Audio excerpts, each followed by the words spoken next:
Suso is real. Suso. Lamang ang nakatayo sa entablado yan ngayon.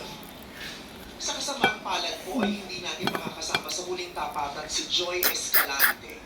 Kailangan po niya ng immediate medical attention dahil sa kanyang maselang kalagayan at hindi siya makapagtatanghal ngayong araw. Dahil dito, kumonsulta ang Showtime Management sa mga obrado Suso, may ano yung mapagdesisyon ang ano ipalit ng sa pwesto ni Joy ang ng runner's ano. choice na si Bensor Tomasi. Sarap. Kasaba lips. Kasaba lips.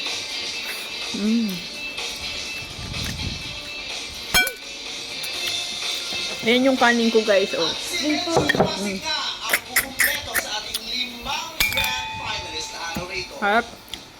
Joy, we are thinking of you and we hope you get this. Kumpleto na ang mga magtatanghal sa huling tapatan. Good luck sa inyong 5. Sarap. Kasama rin sa ating selebrasyon ang mga OPM icons na hinahangaan ng mga henerasyon. Sarap. Our dear Jurados, starting off with the Maestro.